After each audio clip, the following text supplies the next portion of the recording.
I am aware that it's not nowhere close to Halloween yet. But I got inspired and I really wanted to do some SFX makeup, so I decided to throw in a little SFX video every once in a while now. So step 1 to create this freaky knee injury is to start to outline a wound using a white eyeliner.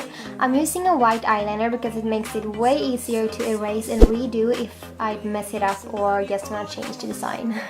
Then I'm bringing out my silicone and mixing it up using equal parts of A and B and then a smaller part of C. And to make it a bit more skin colored, I'm adding some tinted powder to the mix. After that, I'm just starting to apply it around the edges of the wound. And remember that you want to make it a bit ripped, thick and messy looking around the edges, like closest to the open wound.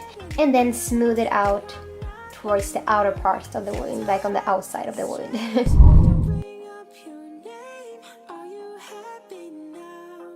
Once it has set and hardened, I'm dusting on some translucent powder to get rid of any shine.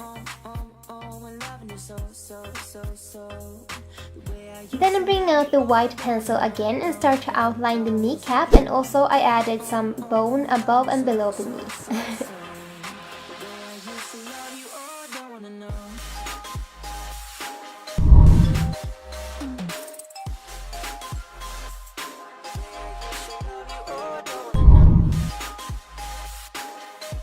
And after that, I'm filling them in using some white watercolor.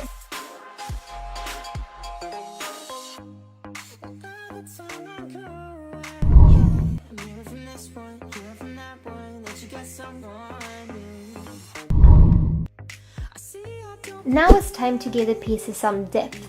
So I'm picking up a brown shadow and starting to apply the shade around the edges and also along the edges of the wound. So first like the bone and like the knee parts of it, and then the edges of the wound.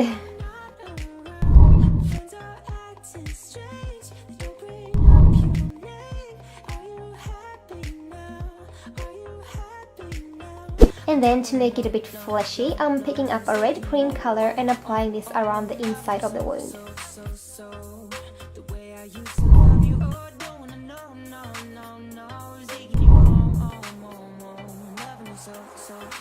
And then I'm doing the same thing using a black watercolor and giving the wound even more depth by applying it along the edges.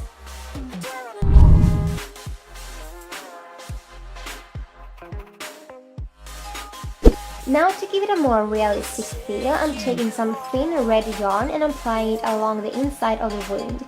And I'm using some liquid latex to make it stay in place, and I stuttered there, I'm sorry. And this will just make it look like tiny little veins throughout the whole wound.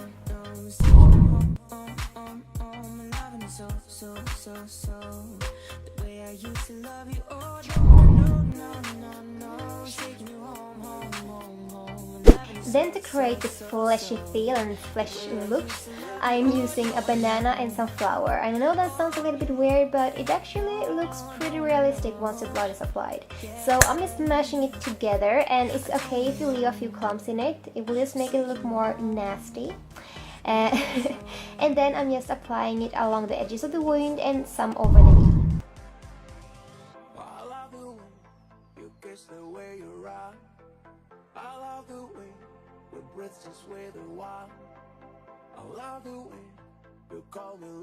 After that, I'm bringing out my Peggy Stage shadow palette again and starting to bruise up my leg a little bit and around the wound. And after that, I just finish it up with some blood, and that is how I created this look. I really like silicone because it really moves well when you move your leg and move whatever body part you're using it on, so it looks a little bit and feels a little bit more realistic. And now when you know how to create this, you can go and freak out all your friends and family members, or maybe you just want to do this injury, walk around in town and freak everybody out. Thank you guys so much for watching, and let me know what you think in the comments, and if you have any video suggestions, and then subscribe for more videos coming up every Saturday.